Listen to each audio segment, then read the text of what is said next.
Hello everyone, today we're going to be covering how to create YouTube programming tutorials. This is going to be a bit of a meta video where we cover how to make YouTube videos. Before I get started, I just want to say I'm going to suggest downloading a bunch of tools that you'll use to create these tutorials. Please go to YouTube or somewhere else, look up actual videos on how to use these tools just to make sure they're real. Don't just download stuff off the internet that some random dude told you to download. We're going to start with a bunch of free options, and then I'm going to tell you what I personally use. First piece of equipment is going to be the OBS Studio. You can get this at obsproject.com. This is an open source piece of software. This stands for Open Broadcasting Software, I think. You just click download. This is going to be your screen recorder. You can also record audio with it. Once you have it downloaded, you're going to see something similar to this, which is going to be a little bit trippy, but basically this is your window that you're recording in. You then have your subscription filter on the left, maybe. You might have a chat on the right. It depends on how yours is set up. But the basic idea is you're going to have two separate monitors. Probably, you can also do this with one. In my case, I have two. You're going to set this off to the side so your viewers don't see it, just so that you can keep track of everything. Now, I'm going to just go through this real quick. I'm going to set this to record my second monitor, and then I'll show you where I normally put this. So I normally put this right here in the corner, and then I have my YouTube recording right here for OBS. I have my audio right here inside of a different program, and then I have my source code. This audio program is Audacity. You can find this at audacityteam.org. All of these links will be in the video description. This is a free tool to record your audio. Now, if you are a keen observer, you might realize that I'm recording my audio inside of OBS and I'm recording it up here. And the reason why I do this is because I like recording my audio inside of Audacity because I can do stuff with effects to do a normalize on the audio and a compressor. Normalize makes it so that the highs and the lows are a bit closer together, and then the compressor just brings everything up to the same volume so that all of my videos have a consistent volume. I record audio inside of OBS so that I can sync the two up, because if I have like this random audio file here, I have to figure out a way where, like, if I'm over here typing like test@case.com, I have to figure out like where I started typing test, where I started typing at, and then sort of like sync it up that way. And if I have these two and I start each video by doing something like 1, 2, 3, most of the editing tools have a way to actually sync up the video and the audio as long as both of them have audio recordings. Then you can take this audio recording right here inside of OBS and you can just delete it, and you'll only have your super high quality edited audio there instead. I'll show you how to do that in a little bit. You have your audio being recorded, you have your video being recorded. What's the next step? Well, I'm going to go ahead and switch this back over because this is just sort of the screen that you see if you are me. But we're going to go back over to the main YouTube one, which is the screen that I usually have when I'm recording a tutorial. So when I record, I have the windows up here, which is just whatever I'm working on. So in this case, it's like this super ugly basic Rails application. And one thing to note, I'm recording this at like 1440p. You don't want your resolution to be too big because people don't have the same computers as you. Some people watch these tutorials on phones. They watch it on like their work laptop after they're done with work. They're not supposed to even be using it for that. But they're trying to, like, you know, better themselves, get a better job, try to transition into life as a software developer, and they might not have the resources. So you do want to make these things accessible.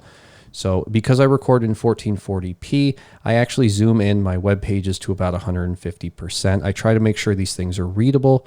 I do the same thing for my terminal. And I do the same thing for my VS Code. Now this terminal is just the Windows terminal. You can go into the Microsoft Store, the little Microsoft app place, download the Windows terminal. This is great if you need it for your programming stuff. You then have, I also use WSL if you care, which is why this is like a Linux shell instead of a PowerShell. But if you want to use PowerShell, that's also an option with the Windows terminal. Just make sure you zoom in enough so people can see what you're doing. But okay. So you have your terminal, you have this, and then you have your VS Code or whatever your text editor is. Just make sure that's also big enough so that if people are looking at your stuff, they can read what you're typing. If you do stuff like hide your side panel, make sure you tell them, hey, I hit Control B right here. If you open a file, make sure you specifically say this is located inside of config/routes.rb, because some people might not be able to see. They might need that ability to have it narrated. That way you're not in some random file. The more accessible you can make your videos, the better. Not always a hard requirement. Some types of tutorials are a bit faster paced. If that's what you're interested in, then fine. But if these are aimed at beginners, and there are more beginners than there are advanced people, generally speaking, you want to keep the videos aimed at beginners. You want them to be accessible to beginners. You don't want beginners to be like, where is this routes file? Like if I'm over here and I'm just typing stuff like Apple HTML, and then I open up a file and then I offer no explanation. If you don't know Rails, you're super confused right here. If you know Rails, you know this is inside of app, views, layouts, and then application.html.erb. But that's just ridiculous for you to know that off the bat. It's at your discretion for how you cover these things. It's just something to keep in mind, is you want these things to be accessible as you're going through them. I try to stress that because regardless of the topic, there's a chance you got a brand new person looking at this for the first time, trying to see if this is something they're interested in. And you're probably trying to recruit new people to learn it, so you have an existing viewer base. Just make sure your stuff's accessible. But okay, VS Code right here, terminal right here, browser right here. If you need to type something and it's like big font, but you don't want to like have to resize it every time, one thing you can do, if I can reposition this, and I'm repositioning this with the Windows key and the arrow keys, you can just hit F11. It causes it to full screen, and then you can do something like, I don't know, IRB to open up a Ruby interpreter, and then puts hello world. There you go. You just wrote your first Ruby code if you've never done that before. I'm going to hit Control D to exit out of this. But this is just a good way to write longer strings of stuff in a full screen terminal, keep it readable, etc. One more thing I want to touch on. In this case, if I full screen this, which I didn't notice immediately, but if I come down here to the bottom of my screen and I just start typing test case, you'll see that the test case is like half cut off. The reason for that is inside of OBS, if I move this over, actually, let me move over to the second monitor. And then I'll move this back over here, and I'll move this back over here. So inside of OBS, I don't have my toolbar shown right here in the bottom. So the way that I hid that is I come over to the scenes inside of OBS. And if you need help setting any of this stuff up, OBS or Audacity or your editor, I'd suggest looking up dedicated tutorials. If you're making YouTube tutorials, you're probably familiar with looking them up. I'm not going to go through all the setup because there's so much for each of these tools, but I'll go over this basic bit. You come into scenes, you create a scene by clicking the plus, you name it whatever you'd like to, scene 3, for example. Then over here, you come into sources, you click the plus, and you want this to be a display capture, and then you want to create a new display capture or select an existing one. I'll click OK, and then it's going to ask me which one I want to use for the display, and you just select your appropriate display. Once that's done, you then want to maybe get rid of your bottom bar down here for your toolbar. So we click on display capture, which is the newly added display, right click filters. Inside of filters, you click plus, and then you want to add a crop or a pad. If you want to use a green screen, you're going to want to look up chroma key tutorials for OBS. That lets you get rid of your background if you're using a webcam. In this case, I'll add the crop or pad. And then it's kind of hard to see here, so we can maybe look at this in the background, but we want to increase the bottom until it just totally disappears, which is going to be somewhere around 40 pixels maybe. So there we go, we have 40. We'll click close. Now that that's done, what we want to do is, I'm actually going to hide this one in the background. So we just have our display here. You'll see it's a little bit off though. Like now we just have this black bar at the bottom. So we're going to right click. We're going to transform, and some of these are useful. Like your fit to screen is just going to make it in the center of the screen, make sure it fits. But for transforms, we actually want this to be a transform, and we want this to be stretched to screen. And it's going to make it a little bit off, but you're really not going to notice unless you specifically look for it, that the stuff is resized a little bit and it's a little bit taller than it should be. Once that's done though, you then no longer have a toolbar, so people can't see the unmentionable things you have open in your computer. I guess that brings me to another point. If you want to configure your settings, you just go to File, Settings, and then you want to go into your video and change your resolution to whatever you'd like. Make sure it's readable. You're probably going to want to do a test recording or 5 just to make sure everything works okay. And then you also want to come into your output, your video recordings maybe somewhere. Yeah, inside of your output, in your recordings, you're going to want to look at where you are saving your files. These are going to be going for me into C:users, Dean, and then videos. You can of course change that, change your format, etc. Just look up tutorials for this if you need it. This is just the bare basics to sort of get you up and running, and then you can just go from there. You can then click stop recording and start recording as needed. If you need your microphone set up, you can click on the little gear, go into properties, and then you can add your microphone source there if you'd like for your default microphone. You'll have a couple options here. That's all stuff to take a look at depending on your setup. I can't account for everyone's microphone types. But okay, once you have your video recorded, you have your audio recorded, you then want to edit. In my case, I use Premiere Pro, which is from Adobe, which costs an arm and a leg. It's super expensive. Highly don't recommend it if you're new.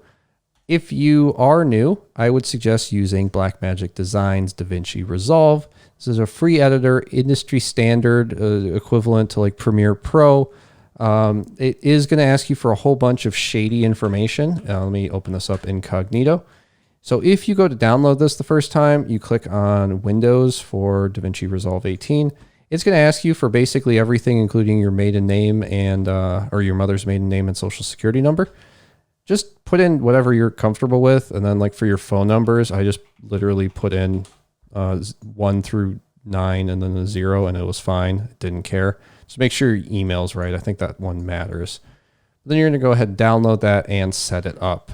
At that point, you just import stuff and edit it as a YouTube tutorial shows you how to do. I'll cover a Premiere Pro tutorial in a little bit here.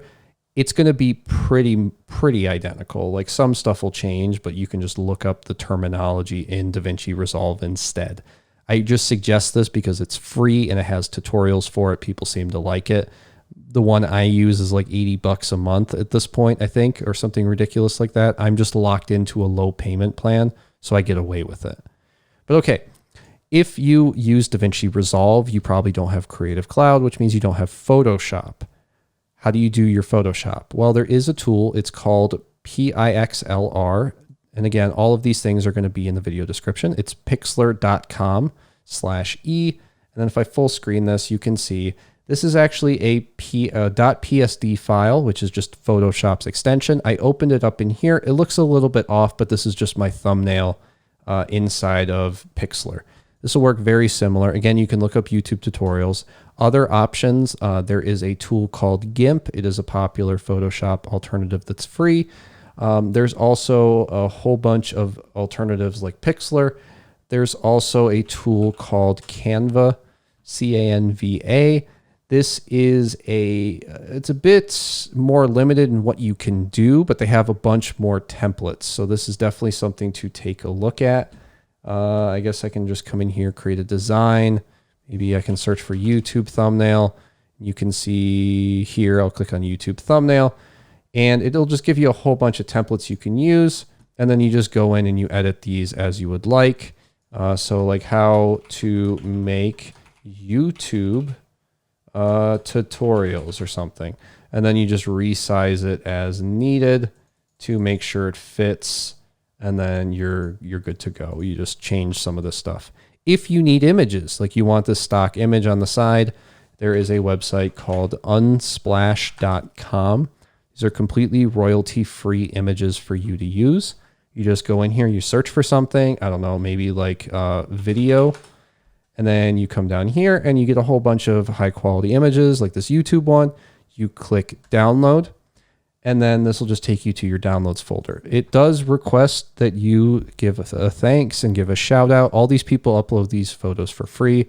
So it is nice if you just copy the photo by, in this case, Alexander Shatov on Unsplash. You just copy this, put this in your video description. You're not obligated to. It's just nice if you do it. because they gave it to you completely for free. It's a super high quality image. It's just the least we can do as a thanks. Now, on to the really annoying thing that a lot of YouTubers hate. Sound. Be very careful. If someone tells you something's royalty free, that does not make it royalty free. If you put a disclaimer in your video description that says, I don't have any rights for this song, that doesn't make it royalty free. These are actual laws that protect the copyright and the intellectual property of the artists. So if you want to use royalty-free stuff, Unsplash is fine because this gets vetted. These people are really good people that upload here. For audio, I don't know a free version of stuff that you can use. And in general, I'm hesitant to use a lot of free tools for audio just because copyright issues are so bad when it comes to audio. For pictures and photographs, it's not as bad. You probably won't run into issues with your thumbnails, although I do like to just use stuff that I know is safe. If you're interested, there is a tool. It's called EpidemicSound.com. It's $15 a month. It's pretty much what everyone uses for their music on YouTube. It's going to be limited to one account, but it does work for multiple different platforms like YouTube, Twitch, etc. So you can link them all to one account, and you don't have to pay for multiple. If you have 2 YouTube channels, though, or 2 Twitch channels, then you'll have to pay for a license for each. But this is going to give you both sound effects and music. And if we come in here, you can sort of see like what the options are. So here's a whole bunch of whoosh sound effects. I don't know if that was picked up on my audio, but it's a whole bunch of whoosh stuff. And you can download it if you're logged in. So this is a good option for $15 a month. But again, a lot of people are super shady about music. If I just go to Google and I look for like sound effects or something, and I just click on one of these that's not Epidemic Sound, it looks like freesound.org might work, but you're going to have to go through and you're going to have to check all of the like licenses and stuff for these. So like the terms of use, I guess. And you're going to have to make sure that whatever music you're using, you're allowed to use from the artists themselves, and that they have the rights to give you the artist or the music. For example, maybe you go DM Kanye on Twitter and you say, hey, can I go use one of your latest songs or whatever? Kanye says, sure, but he doesn't have 100% of the publishing rights for his music. So his publisher then says, no, you don't have the rights for that. And they send you a copyright takedown notice. And then suddenly your video gets muted, or you lose out on money because they just demonetized your video. Worst case scenario, they can actually just get your channel taken down if they strike enough videos. So be very careful with the music. I would personally just suggest an Epidemic Sound license if you absolutely need music, but personally, I don't think you do. A lot of people just get annoyed by having music in the background of tutorials. Okay, so that is your video recording tool, your audio recording tool, your editing tool, your photo tool, your other photo tool, and your free image source. So that's basically going to get you your YouTube thumbnail and your video edited and uploaded. And it's going to look fantastic, assuming you just follow basic design principles. Let's talk about actually editing one of these videos. So I have Premiere Pro open here. And I'm just going to go through a very quick edit here. I think I have a folder here with YouTube tutorials. This should have like a minute-long audio file. So I'm going to import that. I'm going to double click and I'm going to import the video file by going into videos and looking for demo video. There we go. So in this case, what I've done is I have a dark Audacity open, which is just regular Audacity. Basically what I do is I record everything, the OBS and Audacity, and then I say 1, 2, 3 at the start, which is what these 3 little bumps are. That way I can sync this up with my OBS. I then hit Control A, Effect, Normalize. I check the first 2 boxes, normalize to -1 dB, and then I click OK. I then go up to Effect, Compressor, and I just go with the default settings and click OK. That's going to cause everything to get bumped up and be a bit more even across all my videos. I then go over to File, Export, Export as WAV, and I choose a location to export to, and then I name it something. Once that's done, my audio is pretty much done. The only other step you might need is if you have quiet points in your audio file, like right here, maybe you have background noise, in which case you want to go to Effect, Noise Reduction, Get Noise Profile.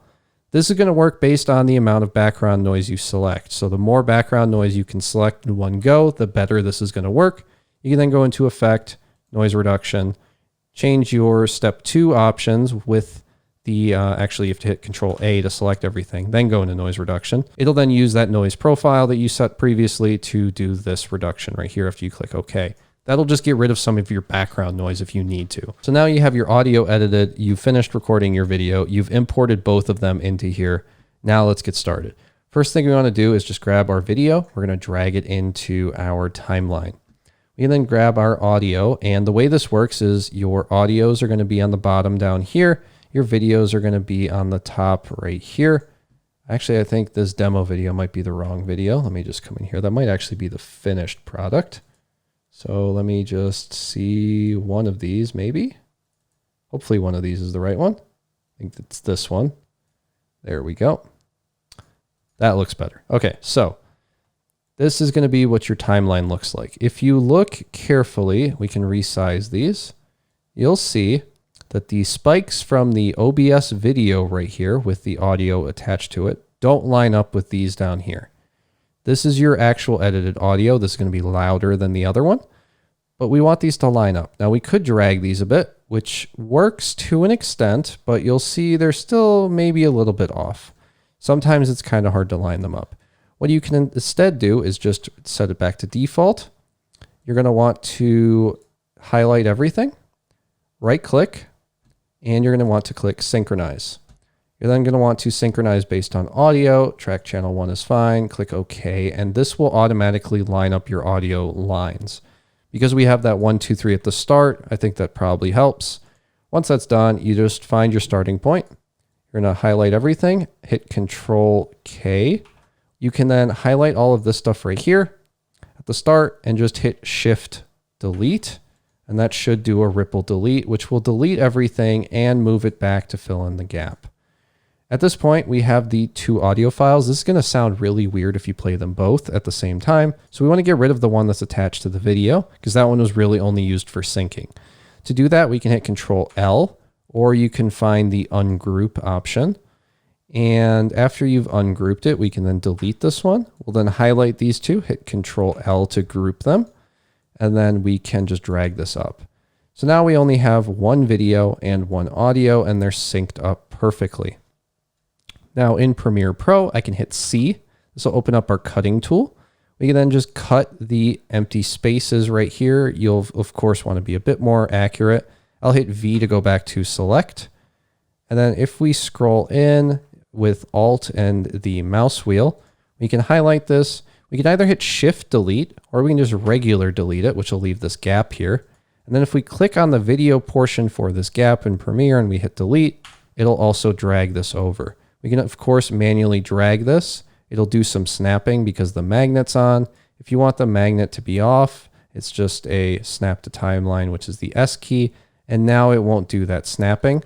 So you can leave weird little gaps in your videos for some reason. I'm going to turn snapping back on though, and it'll snap just fine. If you want to do a weird little transition between these, just right click, apply default transition in Premiere. This is your cross dissolve for your video. So this will just cause, like right here, stuff to blend between frames. The audio will just cause stuff to blend between audio. Generally, you'll probably want to keep these around like 5 frames long and something like that. Just because it's quick and snappy, people don't really see it, but it does look a little bit smoother to the eyes than a hard cut. The other thing you can do, a bit extra right here, but I'll just cover it. Let's say you have something you want to blend together, but you need to use the audio from one side a bit more than the other. You can do either a L cut or a J cut, which is just going to look something like this, where the video transitions before the audio does.